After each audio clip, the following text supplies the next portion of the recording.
guys, welcome back to my channel. ये मेरी coaching है. In today's video, we will discuss the topic endoplasmic reticulum part third. Part first and second मैंने अपने channel पर already upload कर दिया है. अगर आपने नहीं देखा तो जाकर ज़रूर देखिएगा. मैंने लिंक को डिस्क्रिप्शन बॉक्स में आपको प्रोवाइड करा दिया है. राइट, ये है पार्ट थर्ड और लास्ट पार्ट है एंडोप्लाज्मिक रेटिकुलम का, जिसमें हम एंडोप्लाज्मिक रेटिकुलम के फंक्शन को डिस्कस करेंगे. Right, so let's start. Functions यानी कि हम क्या यहाँ पे क्या डिस्कस करेंगे, हम यहाँ डिस्कस करेंगे फंक्शन एंडोप्लाज्मिक रेटिकुलम का. सो एंडोप्लाज्मिक रेटिकुलम क्या होते हैं, divides the cytoplasm into small compartments. ठीक है, एंडोप्लाज्मिक रेटिकुलम जैसे कि आपको मैं बता चुकी हूँ कि ये क्या करते हैं, नेटवर्क सिस्टम को फॉर्म करते हैं.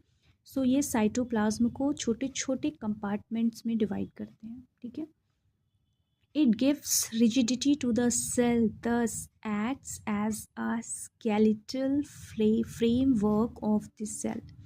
ठीक है, ये क्या करते हैं, रिजिडिटी प्रोवाइड कराते हैं सेल को. यानी कि हमारी सेल एंडोप्लाज्मिक रेटिकुलम की वजह से, इसकी हेल्प से क्या होता है, वो रिजिड होता है, हमारा सेल स्ट्रॉन्ग होता है.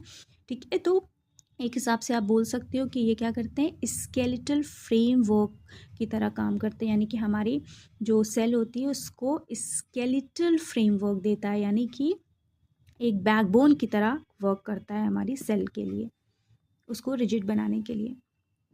It serves as a cam channel and helps in transporting different materials such as proteins between various regions of the cytoplasm as well as between the cytoplasm and the nucleus. ठीक है, अब ये क्या करता है, ये सर्व करता है, किसकी तरह ये काम करता है, चैनल की तरह. ठीक है, यानी कि एंडोप्लाज्मिक रेटिकुलम जो है वो एक चैनल की तरह वर्क करता है.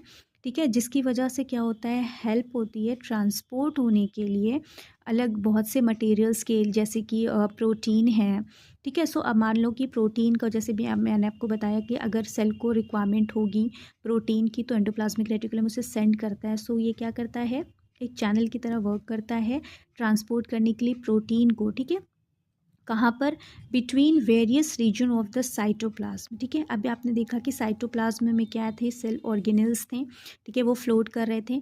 सो इस साइटोप्लाज्म के वे बहुत से रीजन्स में प्रोटीन को ये क्या करता है, सेंड करता है, और साथ ही साथ क्या करता है, between the cytoplasm and the nucleus. ठीक है, यानी कि साइटोप्लाज्म में भी सेंड करेगा और साथ साथ क्या करेगा, न्यूक्लियस को भी प्रोटीन की जब रिक्वायरमेंट होगी तो वहाँ पर क्या करेगा, ये प्रोटीन को सेंड करेगा. ठीक है, as it helps in the intracellular transport. ठीक है, it is also known as the circulatory system of the cell. ठीक है, ये क्या करता है, हेल्प करता है intracellular transport. Okay, endoplasmic reticulum क्या करता है, ये हेल्प करता है इंट्रासेल्युलर ट्रांसपोर्ट. ठीक है, इंट्रासेल्युलर मींस क्या होता है, सेल के अंदर ट्रांसपोर्टेशन करता है.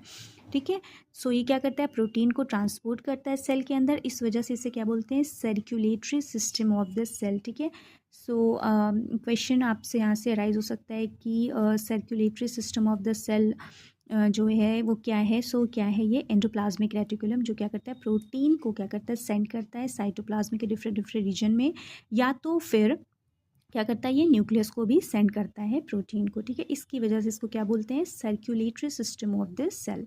ठीक है, नेक्स्ट पॉइंट है, it acts as the cytoplasmic framework and provides a large surface area inside the cells for various biochemical activities. ठीक है, अब ये क्या करता है, ये एक्ट करता है साइटोप्लाज्मिक फ्रेमवर्क. ठीक है, यानी जैसे कि मैं आपको बता चुकी हूँ कि सेल के अंदर ये क्या करता है, स्केलेटल फ्रेमवर्क की तरह काम करता है.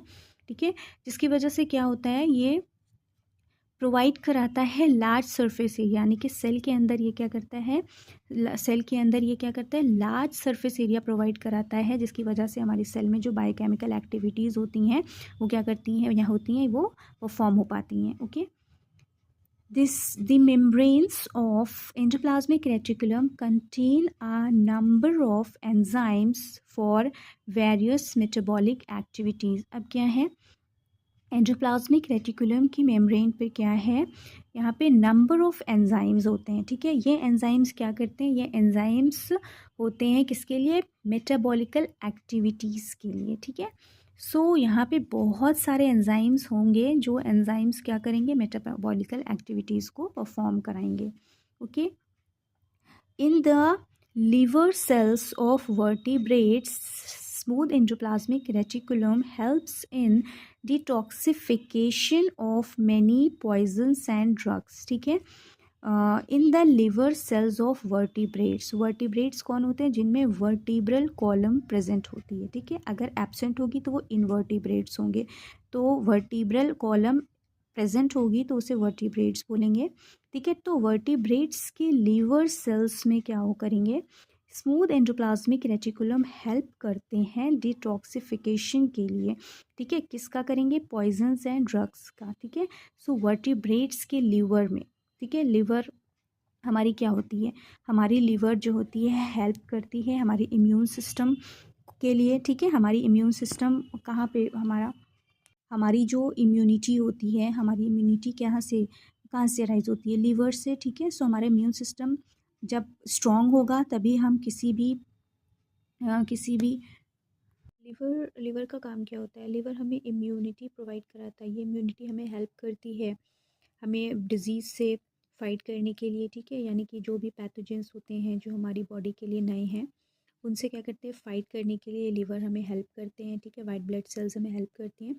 सो यहाँ पे हम क्या देख रहे हैं, in the liver cells of vertebrates smooth endoplasmic reticulum helps detoxification of many poisons and drugs. ठीक है ना. लिवर सेल्स यानी कि वर्टिब्रेट्स में जो लिवर सेल्स होती हैं ये क्या करती हैं, इसमें क्या होता है, स्मूथ एंडोप्लाज्मिक रेटिकुलम हेल्प करता है डिटॉक्सिफिकेशन के लिए. डिटॉक्सिफिकेशन क्या होता है? टॉक्सिसिटी को रिमूव करने के लिए. ठीक है. टॉक्सिसिटी को किल करने के लिए. ऑफ किसकी टॉक्सिसिटी?